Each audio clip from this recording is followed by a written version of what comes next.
Senator Cantwell. Thank you, Mr. Thank you, Chairman. Senator Moran. Thank you for holding this hearing. And I think my colleagues have brought up a lot of important issues, and so I think I just want to continue on that vein. First of all, the Privacy Act that I introduced along with several of my colleagues actually does have FTC oversight of algorithm transparency. In some instances, I'd hope you take a look at that and tell us what other areas you think we should add to that level of transparency. But clearly that's the issue at hand here, I think, in your coming forward. So thank you again for your willingness to do that. The documentation that you say now exists is the level of transparency about what's going on that people haven't been able to see. And so your information that you say has gone up to the highest levels at Facebook is that they purposely knew that their algorithms were continuing to have misinformation and hate information, and that when presented with information about this terminology, downstream MSI, meaningful social information, knowing that it was this choice, you could continue this wrong-headed information, hate information about the Rohingya, or you could continue to get higher click-through rates. And I know you said you don't know about profits, but I'm pretty sure you know that on a page. Yeah. If you click through that next page, I'm pretty sure there's a lot more ad revenue than if you didn't click through. So you're saying that documents exist that at the highest level at Facebook, you had information discussing these two choices, and that people chose, even though they knew that it was misinformation and hurtful and maybe even causing people lives, they continued to choose profit. We have submitted documents to Congress outlining Mark Zuckerberg was directly presented with a list of, quote, soft interventions. So a hard intervention is like taking a piece of content off Facebook, taking a user off Facebook. Soft interventions are about making slightly different choices to make the platform less viral, less twitchy. Mark was presented with these options and chose to not remove downstream MSI in April of 2020, even though even just isolated in at-risk countries, that's countries at risk of violence, if it had any impact on the overall MSI metric. So he chose— Which in translation means less money. Yeah, he said— Right? Was there another reason given why they would do it other than they thought it would really affect their numbers?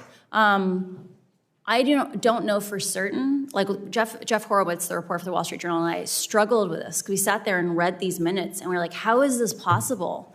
Like, we've just read 100 pages on how downstream MSI expands hate speech, misinformation, violence inciting content, graphic violent content. Why wouldn't you get rid of this? And the best theory that we've come up with, and I want to emphasize this is just our interpretation on it, is people's bonuses are tied to MSI.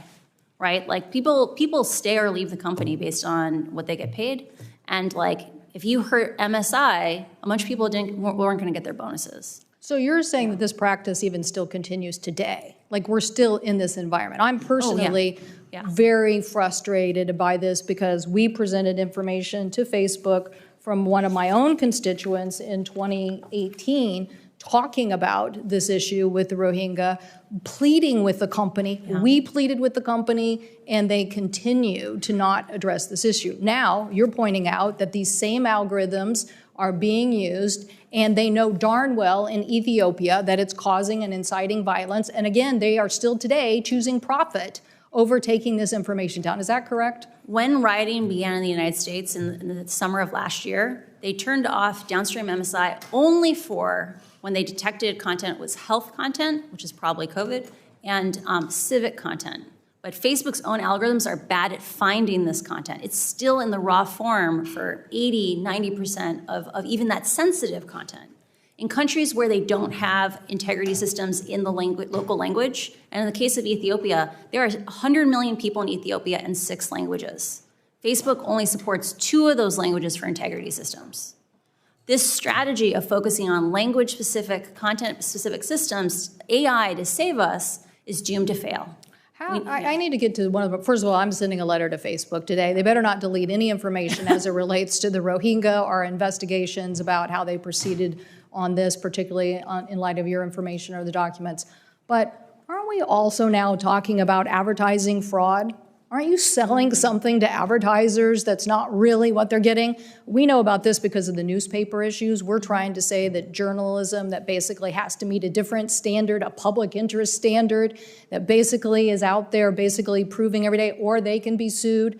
These guys are a social media platform that doesn't have to live with that. And then the consequences, they're telling their advertisers that this was the price. We see it. We see it. People are coming back to the local journalism because they're like, we want to be with a trusted brand. We don't want to be in, your website. So I think your finding for the SEC is an interesting one, but I think that we also have to look at what are the other issues here. And one of them is, did they defraud advertisers in telling them this was the advertising content that you were going to be advertising in, when in reality it was something different. It was based on a different model. We have multiple examples of question and answers for the advertising staff, the sales staff, where advertisers say after the riots last summer, were asked, should we come back to Facebook? Or after the insurrection, like, should we come back to Facebook? And Facebook said in their talking points that they gave to advertisers, we're doing everything in our power to make this safer, or we take down all the hate speech when we find it. But Facebook's own internal And that was not true. That was not true. They get 3 to 5% of hate speech. Thank you. Thank you.